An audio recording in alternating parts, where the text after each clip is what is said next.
Selamat malam, Kang Tim Headline Malam kembali hadir bersama saya Rosmi Rahma. Sejumlah informasi penting akan kami hadirkan untuk Anda dan berikut di antaranya. Kita awali Headline Malam edisi kali ini. Seorang pelaku pencurian dibekuk Jatanras Polresta Balikpapan Timur. Pelaku berpura-pura membeli di toko korban. Berikut informasinya.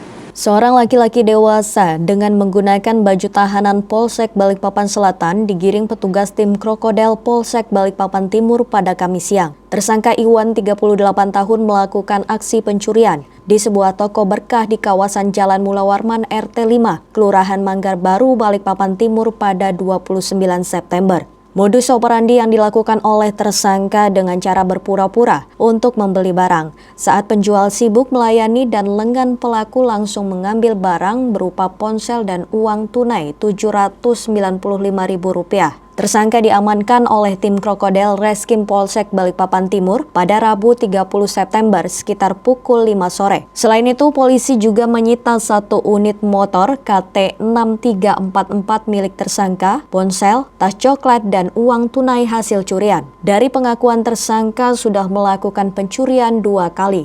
Modus operandinya ya tadi pura-pura dia belanja. Dia TO-nya ini sebenarnya toko-toko yang kayak gini nih, rumah makan, toko-toko kelontongan itu. Sudah melakukan berapa TKP enggak? Dia saya tanyain udah 3, cuma ngaku sama saya ini 2. Yang barusan kemarin sama mencuri HP di daerah Batakan, tempat tukang jahit, cuma belum ada LP-nya atau pengaduannya, jadi tapi tetap akan kita kembangkan. Karena infonya dari unit reskrim itu 3 TKP. Untuk posisi barang ini di atas meja, dalam laci atau seperti apa nih? Ini di semua info yang kami dapat, ini di laci, naik duit kan di laci ya, di laci, dan ini di atas meja nih. Memang sering nggak Pak Iwan? Udah sering ya? 3 kali. Hah? 2 kali. 2 kali? 2 kali. Apa aja yang diambil? Memang ke toko itu ya nyarinya ya? Ya, apa cara ngambilnya? Ngambilnya gimana? Kunci. Masuk Pak. Hah? Masuk terus? Masuk ya? Masuk, ngajakin ngomong orang ya? Enggak. Jadi? Langsung kamu cari? Ya, itu kan dalam laci uangnya? Iya. Enggak, Pak. Enggak? Saat ini tersangka masih dalam pemeriksaan kepolisian. Tersangka akan dikenakan pasal 363 dengan ancaman hukuman 5 tahun penjara. Dari Balikpapan, Muhammad Idris, tim Kaltim TV.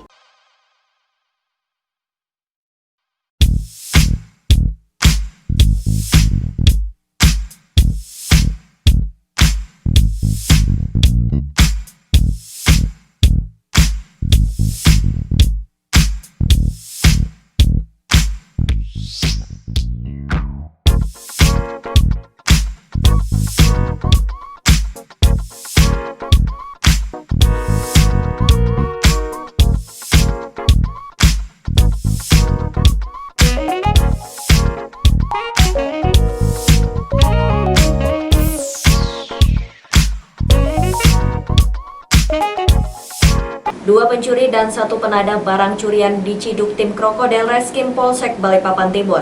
Tersangka melakukan aksi pencurian lantaran sakit hati. Berikut informasinya. 2 orang tersangka pencurian dan seorang penadah besi, scaffolding, dan metal plank pada 22 September lalu di kawasan gudang PT Graha Mandiri Sakti digiring petugas kepolisian Polsek Balikpapan Timur pada Kamis siang. Tersangka Samsul dan Saiful Bahri melakukan aksi pencurian sekitar pukul 4.30 dini hari dengan menggunakan mobil pick-up hitam dengan nomor polisi KT8415K. Aksi pencurian ini dilakukan lantaran sakit hati tersangka yang merupakan mantan karyawan yang dipecat oleh pihak perusahaan. Kedua tersangka diamankan di lokasi yang berbeda pada tanggal 24 September 2020. Besi seberat 1 ton tersebut dijual kepada pengepul besi tua La Usman di kawasan Sumberjo, Balikpapan Tengah. Korban pemilik besi scaffolding dan metal plank mengalami kerugian mencapai Rp542 juta. Modus operandi dia mengambilnya itu seperti apa, Komandan?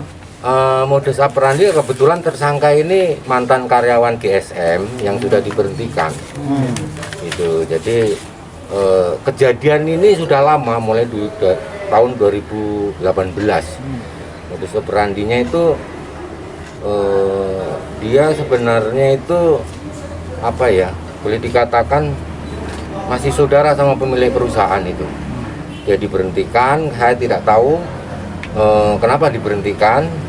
Yang jelas dia mengganti kunci ya, kunci-kunci yang ada di gudang itu. Padahal dijaga, karena yang jaga itu juga kenal sama tersangka, mungkin ya dianggap dia tidak akan melakukan tindak pidana itu. Jadi dia bekerjanya itu jam 04 lah, 04.30 dia mulai bekerja. Dini hari, Pak. Dini hari. Diangkut Kenapa kamu ngambil? Hah? Karena hilaf. Masa hilaf sampai berkali-kali ngulang gitu? Kamu dendam nggak Kecewa sama kan? keluargamu? Dendam, sakit hati. Diberhentikan kerja. Ada sedikit unsur begitu juga. Oh gitu. Dulu kenapa kamu diberhentikan?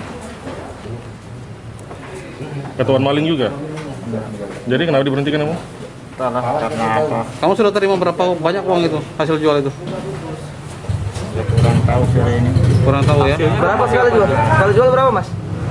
Berangsur juga kan. Berangsur-angsur ya. Selain 2 tersangka penadah hasil barang curian ikut diamankan polisi, polisi juga menyita barang bukti lainnya berupa 3 ponsel dan 2 buku tabungan. Kedua tersangka akan dijerat dengan pasal 363 ayat 1 Sun pasal 362 KUHP dengan ancaman hukuman 7 tahun penjara. Sementara penadah dijerat dengan pasal 480 dengan ancaman hukuman 4 tahun penjara. Dari Balikpapan, Muhammad Idris, tim Kaltim TV.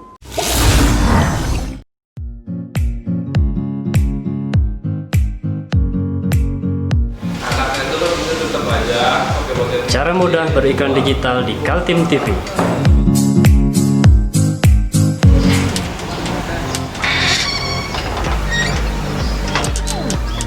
Yang pertama, jadilah sahabat Kaltim TV.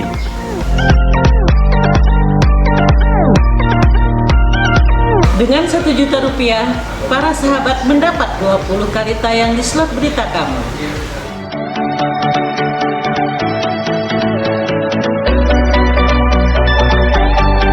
Dengan 20 detik dapat menjangkau 20.000 penonton.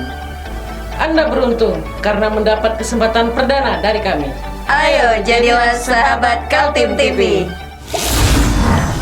Warga Jalan Prona 2, RT 24, Kelurahan Sepinggan, Balikpapan Selatan dihebohkan dengan penemuan seorang laki-laki tergantung di depan pintu rumahnya pada Kamis pagi sekitar pukul 6.30 WITA. Berikut informasinya. Dengan terbungkus kantong mayat yang dibawa oleh petugas dari BPBD dan kepolisian, jasad Mariman 90 tahun ditemukan warga tergantung di pintu depan rumahnya pada Senin pagi. Mariman diduga nekat mengakhiri hidupnya dengan gantung diri usai cekcok dengan istrinya. Kapolsek Balikpapan Selatan menerangkan, dari hasil olah TKP sementara, kepolisian tak menemukan adanya tanda kekerasan pada tubuh Mariman. Mariman diduga nekat mengakhiri hidupnya dengan selai sarung. Usai cekcok dengan istrinya pun diusir bersama anaknya sehari sebelum Mariman mengakhiri hidupnya. Bukan penemuan karena ada yang melaporkan ke Polsek bahwa ada orang gantung diri di wilayah Sepinggan samping SMK Negeri 1. Korban ini, ya Pak Mariman ini usianya kurang lebih 90 tahun. Kemudian tinggal sendirian di rumah beliau, tidak ada istri dan anaknya. Karena informasi dari anaknya beserta istrinya tadi bahwa anak dan istrinya diusir dari rumah, sehingga dia tinggal sendirian. Dia dalam posisi apa waktu ditemukan meninggal, Pak? Dalam posisi tergantung. Tergantung ya, Pak. Latar belakang sendiri belum tahu, Pak. Masih dalam proses penyelidikan. Apa penyebab dia gantung diri masih dalam proses penyelidikan. Tapi usia 90 tahun. Ya? Usia 90 tahun. Ya.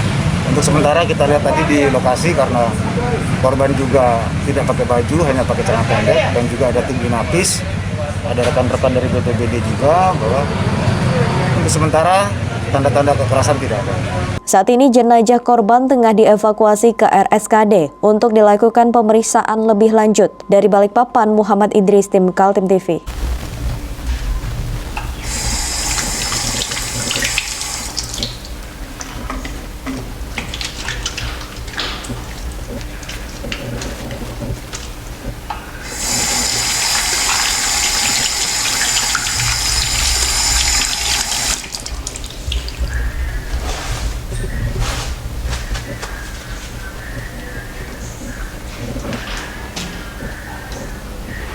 Meskipun di rumah saja, kita tetap selalu menjaga kesehatan, cuci tangan, menggunakan hand sanitizer.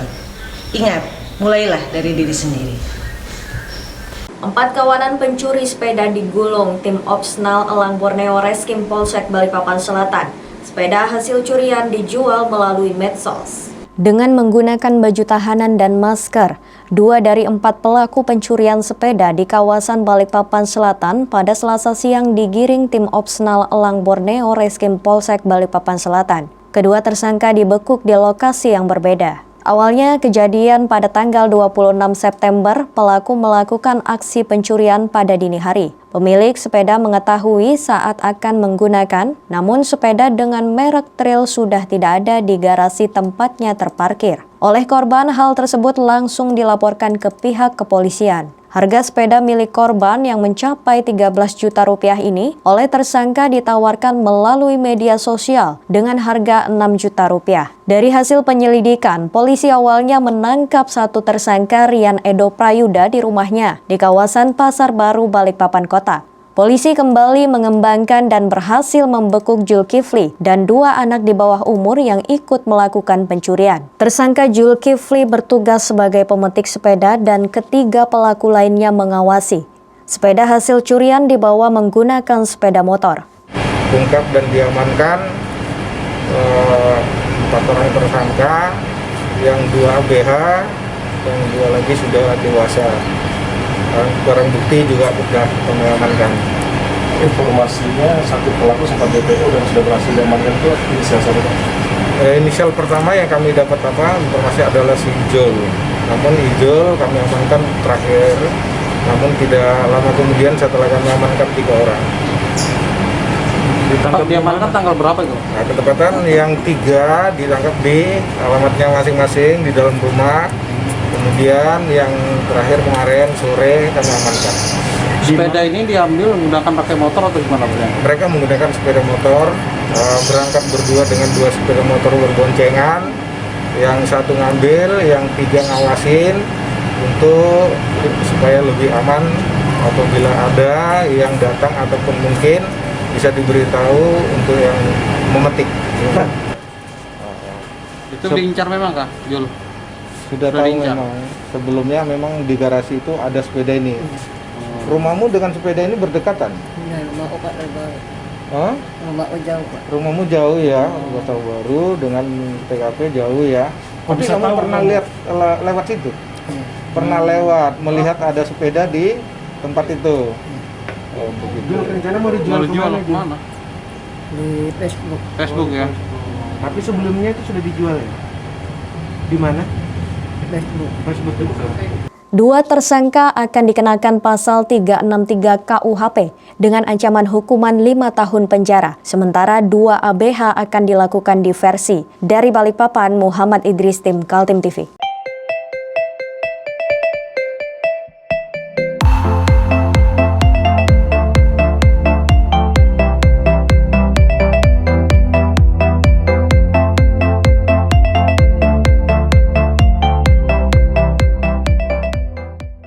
Kita beralih ke informasi selanjutnya. Kasus kejahatan perpajakan sedang diusut. Kejaksaan Tinggi Kaltim bekerjasama dengan Kanwil Direktorat Jenderal Pajak Kalimantan Timur. Seorang direktur perusahaan minyak berinisial MIF kini ditahan karena bukti-bukti menunjukkan dia merugikan negara sekitar 2,9 miliar. Direktur perusahaan CV BIS berinisial MIF kini menjadi tersangka. Kejaksaan Tinggi Kaltim sudah menyerahkan berkas penyidikan ke Kejaksaan Negeri Samarinda untuk disidangkan di pengadilan. Direktur perusahaan penjualan minyak itu dituding telah merugikan negara sebesar 2,9 miliar. Tuduhan kepada MIF menyangkut kejahatan perpajakan.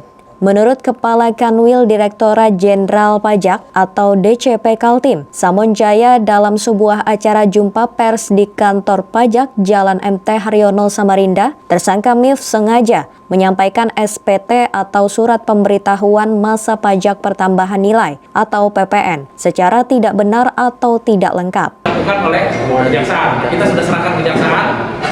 Nah, biasanya sama kejaksaan kalau misalnya belum lengkap, P19 balikin dulu, lengkapin. Dan ini sudah lengkap. Sudah P21. Ini langsung masuk materi ya. sudah P21. Sekarang nih kejaksaan akan membawa kasus tindak pidana perpajakan ini ke pengadilan melalui kejaksaan negeri, jadi bukan kejaksaan tinggi. Koordinasi sama kejaksaan tinggi. Nah, hari ini kejaksaan tinggi sudah menyalurkannya ke kejaksaan negeri. Nah, itu persoalannya. Nanti ada modusnya seperti apa. Kemudian kerugian negara juga ada apa. Perbuatan direktur perusahaan itu yaitu dengan sengaja mengkreditkan faktur pajak, masukan yang tidak berdasarkan pada transaksi sebenarnya, seperti dalam SPT masa PPN wajib pajak. Perbuatan itu sudah dilakukan sejak tahun 2012 hingga 2015, sehingga menimbulkan kerugian negara mencapai 2,9 miliar. Menurut Samon Jaya didampingi Kepala Kantor Pelayanan Pajak Pratama Samarinda Ilir, Emri Mora Singarimbun, upaya persuasif sudah dilakukan kepada MIF selaku wajib pajak, yaitu dengan cara membetulkan SPT masa PPN dan membayar kekurangan PPN. Namun karena tidak juga melaksanakan kewajiban, MIF akhirnya dibawa ke ranah hukum dan dijadikan tersangka. CVBS ini memang sudah sejak awal. Ini kita sudah lakukan tindakan persuasif.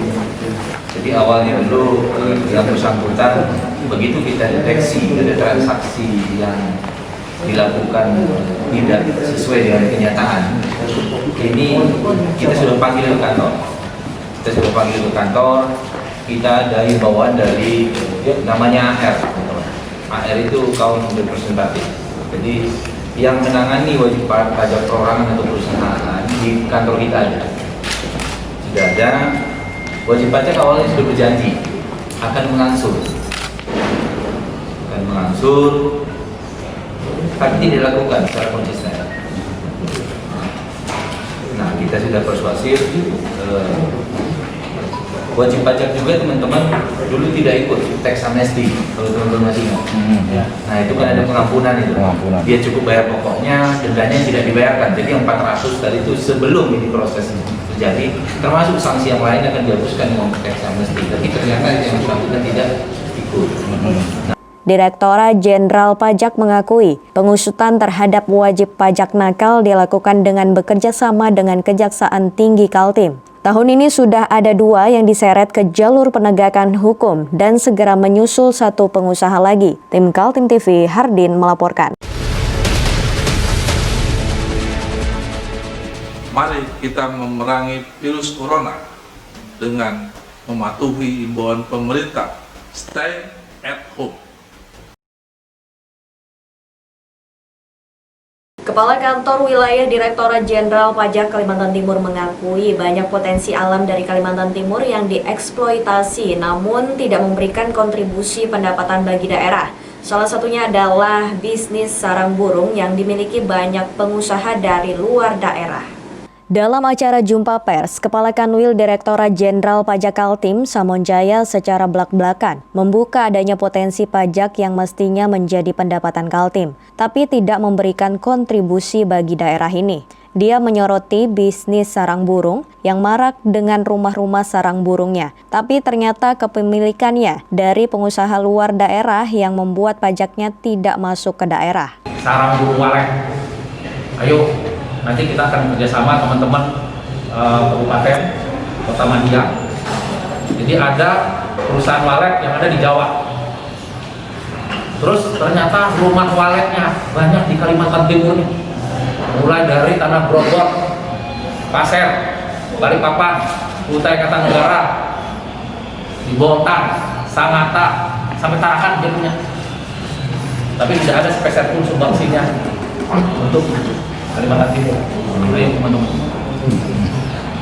Samon Jaya juga mengungkapkan belum tertibnya pemungutan pajak di perusahaan atau restoran. Konsumen sudah dipungut pajak, namun berdasarkan penelitian Direktorat Jenderal Pajak, masih banyak yang menyalahgunakan dengan tidak menyetorkan pungutan pajaknya kepada kantor pajak.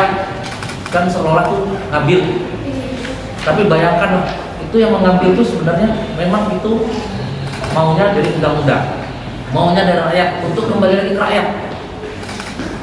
Jadi itu bukan ambil sembarangan, tapi yang ngambil siapa? Pemungut. atau pemotong? Siapa pemungut dan pemotong pajak itu? Apakah petugas pajak? Tidak. Ada yang tahu nggak siapa pemotong dan pemungut pajak? Jadi misalnya siapa? Yang sudah dapat gaji bulanan siapa? Jadi kalau gajinya di atas 5 juta, ya gajinya 5 juta itu sudah dipungut tuh. Sama siapa yang pungut? Kantor, Perusahaan tempat kerja. percis, Mas Andri. Tapi apakah yang memungut tadi, perusahaan itu tadi, itu sudah setor nggak ke negara? Sudah setor nggak ke negaranya di luar? Apakah pemerintah pusat ataupun pemerintah kabupaten, kota, atau provinsi?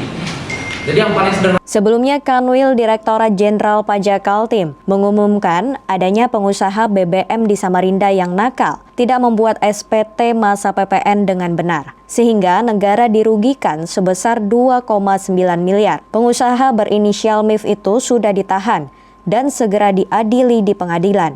Tim Kaltim TV, Hardin, melaporkan.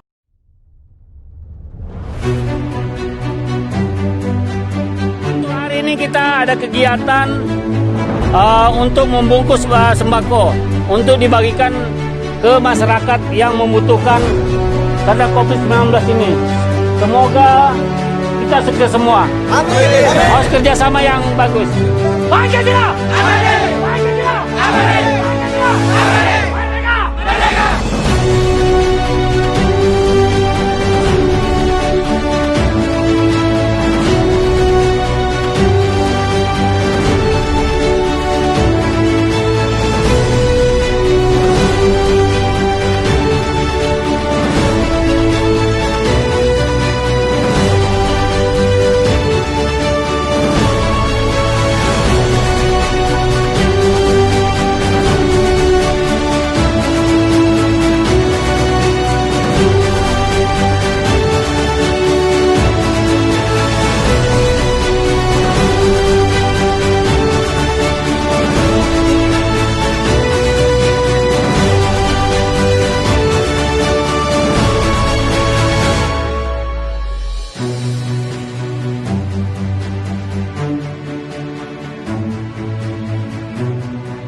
Teka-teki siapa bakal diusulkan oleh DPD Partai Gerindra untuk mengisi kursi Wakil Ketua DPRD Kaltim akhirnya terjawab. Rapat pleno partai dipimpin Ande Harun itu memutuskan Seno Aji yang menggantikan posisi pimpinan lembaga legislatif tersebut. Nama Seno Aji yang sekarang menjabat Ketua Badan Kehormatan DPRD Kaltim ditetapkan sebagai calon Wakil Ketua DPRD Kaltim dalam rapat pleno DPD Partai Gerindra Kaltim. Namanya diusulkan sebagai calon tunggal ke DPP Partai Gerindra dan masih menunggu persetujuan dari DPP. Usulan pergantian pimpinan DPRD Kaltim lantaran Andi Harun yang menduduki jabatan itu harus mundur dari anggota DPRD Kaltim sebagai konsekuensi maju dalam Pilkada Kota Samarinda. Dia telah mengirim surat pengunduran diri kepada pimpinan DPRD sejak 22 September lalu. Partai Gerindra di DPRD Kaltim memiliki 8 kursi, yakni Andi Harun, Agus Wandi, Ekti Immanuel, Bagus Susetyo, Seno Aji, Henry Pailan, Ahmed Reja Falevi, dan Baharudin Muin. Andi Harun sebagai anggota DPRD akan digantikan peraih nomor 3 besar saat Pileg lalu, yaitu Mas Hari Rais. Kita sudah lakukan rapat pleno di DPD dan memang itu nanti akan menunggu surat keputusan dari DPP.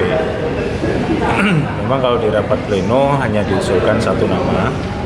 Nah, kita menunggu perkembangan selanjutnya dari DPP yang ada di daerah sekarang.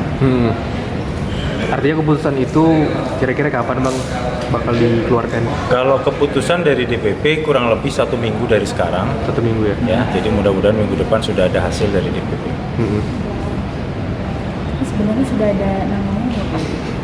Kalau nama dari DPD dari hasil rapat pleno memang mengusulkan nama saya sebagai pengganti Pak Andi Harun. Namun kita perlu juga menunggu keputusan DPP karena itu baru sebatas usulan ke DPP.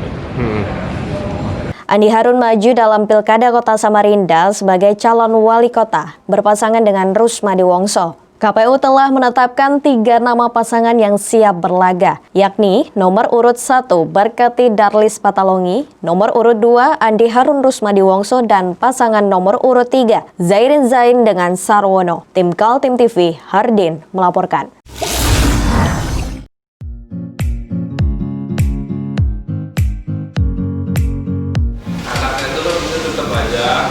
Cara mudah beriklan digital di Kaltim TV.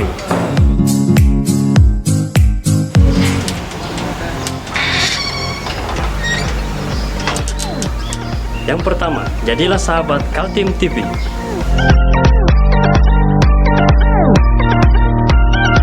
Dengan Rp1 juta, para sahabat mendapat 20 kali tayang di slot berita kamu.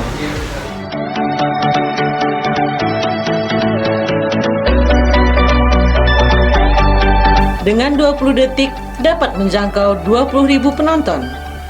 Anda beruntung karena mendapat kesempatan perdana dari kami. Ayo jadilah sahabat Kaltim TV. Demikian Kaltim Headline Malam edisi kali ini. Informasi lainnya dapat Anda simak melalui situs website kami www.kaltim.tv, channel YouTube dan fanpage Facebook Kaltim TV. Jangan lupa untuk selalu patuhi protokol kesehatan. Saya Rosmi Rahma bersama kerabat kerja yang bertugas pamit undur diri dan selamat malam.